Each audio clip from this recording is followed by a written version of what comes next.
This is Dolph here. Remember, he was wearing the yellow. This is Marcus. Remember, I told you he tries to return fire as these two men quickly shoot Dolph. Dolph's body's riddled with bullets. He shot all in the back, in the face, in the neck, in his arms. The first man out was Cornelius Smith, and he has that semi-automatic weapon shooting wildly into Dolph. The second man out was Justin Johnson, who has a hand who's firing at Dolph as he lays on the ground. Marcus Thornton starts firing back once he hears the shots. Now we see him emerge from the building. Can't tell in the video, but Marcus actually hits Cornelius in the shoulder, shooting back.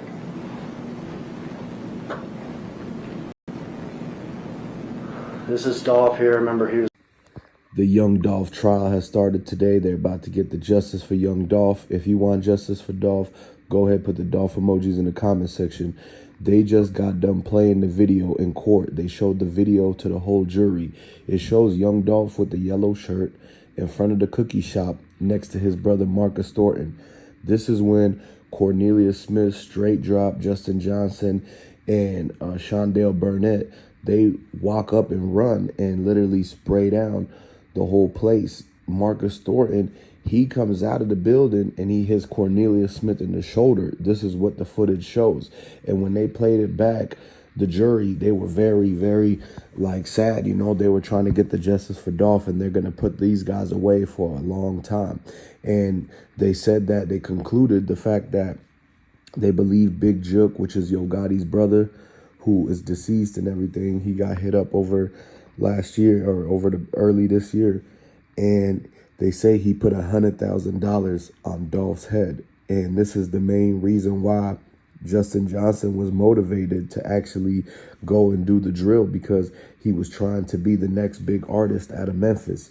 A lot of the rappers that's coming out of Memphis in the 2020 to 2024 time, they were really hitting the major records. And you seen how Moneybagg Yo, Big 30, Pooh Shiesty, all those guys, Big Scar. And so Justin Johnson, Straight Drop, he wanted to be the next one. He grew up around Key Glock. He was Key Glock's friend. So he seen and was connected to PRE through Key Glock. He seen a lot of the stuff. He heard about their moves that they was making and everything. And ultimately, he was playing both sides. He was listening and talking to Yo Gotti and them and Big Jook. But at the same time, he was right around Key Glock and knew about the whereabouts of Dolph and PRE and what they had going on. And so this is how the setup had got started. They knew that they had Justin Johnson, who was willing to do whatever it takes to be the next hit artist. So they pretty much offered $100,000 on Dolph's head to see if Justin Johnson would do it.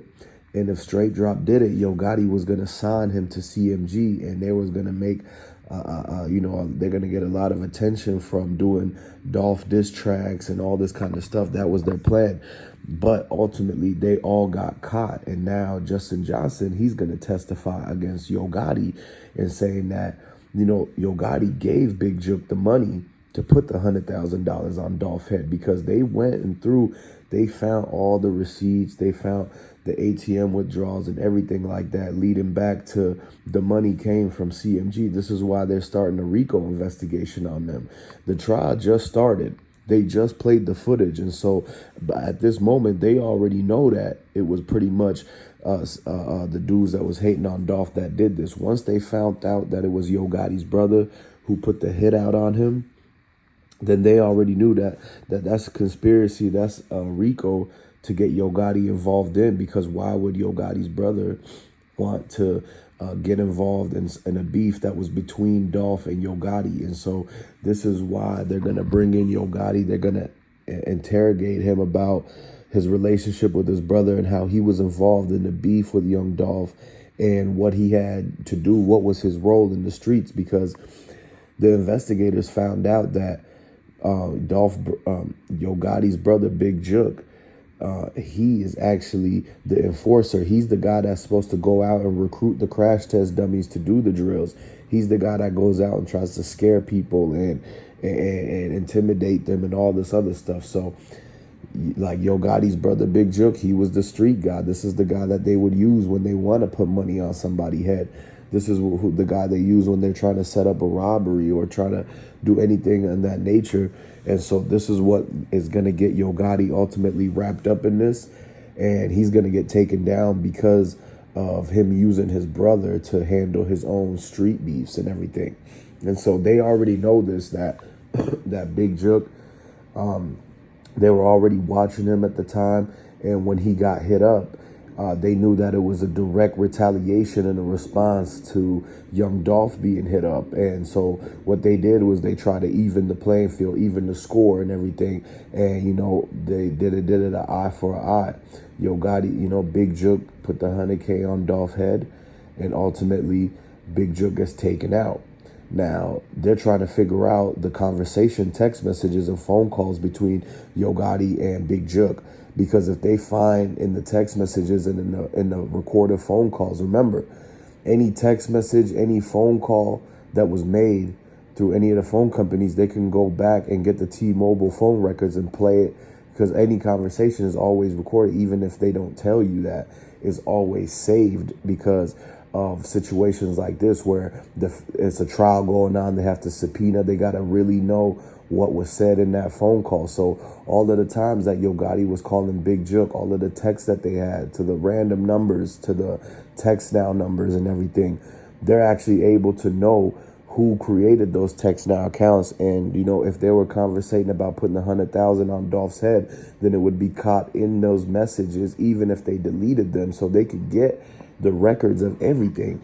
Not only that, but their alibis don't add up. They said they were at this place and they were at a whole nother place. Yo Gotti and them were trying to frantically get out of Memphis immediately at the exact time that Dolph got hit up. Yo Gotti and them drove to the airport, and they spotted the black Bentley Bentayga truck that was riding in front of the Makita's cookie shop. And shortly, that car is primarily used by Moneybag Yo and Yo Gotti for the CMG events. And they seen that same vehicle dropping Yo Gotti off at the airport 11 minutes after young Dolph got hit up on Airways. And this is just right after, moments after the confirmation came out that young Dolph got hit up.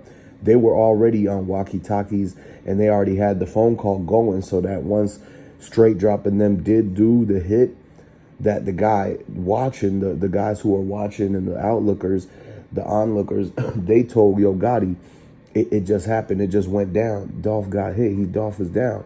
So they rushed to the airport so that they could try to find an alibi for Yo Gotti, saying that he was already flying in the sky. But the thing is that ended up being a lie, because they were still grounded in Memphis. The plane was not cleared to take off until about 45 minutes to an hour from when Dolph was hit up, because of the airways needing the area to be cleared for any possible suspects fleeing and everything like that. So they actually grounded the plane. So when Yo Gotti tried to post and go live saying he was already on the jet, already on the way to Atlanta in the air, and that there's no possible way he could be connected to Dolph, he messed up, because everybody knew that you couldn't go live in the plane that doesn't have the Wi-Fi. It wouldn't have let you go live like that. You wouldn't have had no connection. And so this is when Yo Gotti pretty much got caught red-handed, and now the karma from him and Big Jook setting up young Dolph is going to come crashing down. He's going to lose everything. He's going to go out like Diddy, basically. So now that they're going to get everybody to testify against Yo Gotti, because they didn't think they would get caught, and they thought, you know, Yo Gotti would bail him out and all this stuff, but they didn't get bail or nothing like that. So now they don't want to do the time, and they're going to end up telling on Yo Gotti, and this is how everything is going to go. But now that they know Yo Gotti was grounded in Memphis, and that his brother was the one who sent the money to get Dolph hit up, and they're finding the connection between the suspects leading back to Yo Gotti, because this is ultimately this all ultimately started from the beef between Dolph and Gotti over the female and everything, and through the years it just amped up, and Yo Gotti got so mad that Dolph became super rich and successful that he couldn't take it no more, seeing somebody pass him up in success. So Yo Gotti ultimately, he became a crash test dummy himself, decided to crash out, tell his brother to put 100K on Dolph's head, and the guys did it. But now they're all going to tell on him, and Yo Gotti's going to get a big sentence. They're going to get the justice for young Dolph. If you guys want to see it, go ahead and like this video and comment. I'm going to catch you later.